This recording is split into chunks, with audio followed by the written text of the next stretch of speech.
everybody, I'm Tom Vasel. Welcome to Week in Review, a video where we talk about the games we reviewed last week and then short thoughts on them. And then you can click the links in the description below and go check out the full review. Here we go. Hey everybody, Garcia here. So last week we put out a new best of the month. Some great new picks in there that we discovered in November, so check that out. And then I reviewed a couple of expansions to Everdell, which I really like. It's a great game. I reviewed Bellfaire. This one gets a 7.5 out of 10 for me. It is the weakest of the 3 available expansions out there because it's a modular one. It just sort of feels like a catch-all expansion. It collects a few different pieces, a sort of varied amount of ideas, and throws them in there. You can choose what you play with and don't play with, but it feels disconnected, disjointed, and it does feel like everything that was any idea that they sort of came up with ended up in that box as, again, a catch-all. The other expansion I reviewed, Spirecrest, is fantastic, and I rate that a 9 out of 10. I think it's the best one yet. It adds an extra board. It adds this idea of traveling, dealing with the weather, encountering new special, unique abilities along the way. It is just superb, and I would recommend, if you like Everdell and have played it a lot, you got to pick this one up first. This is the one you want to get. So there you go. That is it for me. I'll see you on the next one. Hey folks, welcome back to another weekend review. Did 3 videos for you this week, and the first one was a game review for Castello Methoni, or Methoni. I don't know how you pronounce it. I pronounced it Methoni during the entire review, so if that bothers you, I apologize. Gave this one a 6 out of 10. I didn't dislike it. The artwork definitely helps its value in my opinion, but the gameplay was just kind of a little bit too mean for my tastes, and a little bit too economical for my taste as well. The economics of the game kind of clutched up the rest of the gameplay, and that just kind of rubbed me the wrong way. So I gave it a 6 out of 10. Also did a review for Rome. This is a R-O-A-M. This is a new game from Red Raven Games. Ryan Lockett designed it and did the graphic design and artwork for it. Gave this one an 8 out of 10 because I really did enjoy the mechanisms employed. I like having a tableau of characters from which I can choose.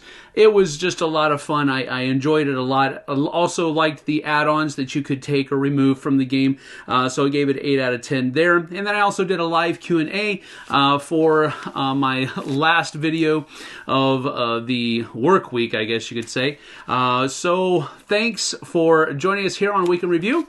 We'll see you guys and gals on the flip side. Let's get back to the rest of your review. Okay, so for me, first of all, there was Fire. This is a game from Friedman Freeze, from 2F and Stronghold Games, and it's basically Space Invaders, the card game, but it's just a big, giant pile of math. It's a solitaire game, maybe 2 players you can play. I thought the idea was interesting, but just it kept being math over and over and over again.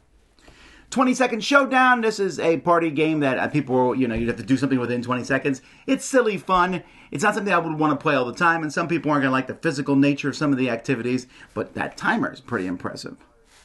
Crystallo. This is a solitaire game of putting cards on the board and matching gems. Very puzzling in nature, but I really did enjoy this. Not a solo gamer.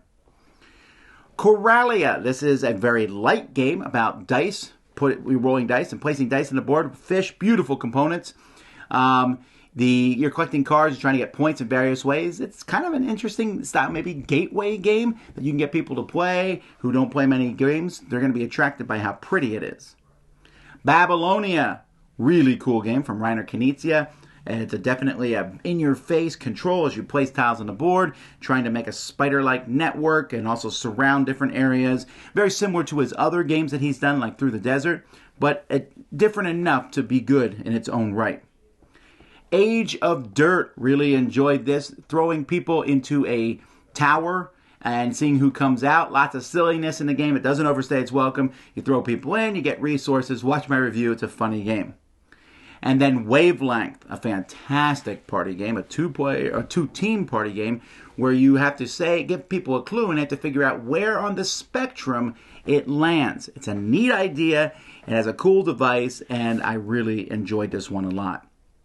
I also talked about my top 10 two-player games of 2019, and then me, Sam, and Z all talked about our top 10 surprises, our top 10 experiences, and then the top 10 games of all time. And that's what, oh no, I also put up our top 10 unsung games, which was recorded at PAX, and also an interview with Isaac about Frosthaven.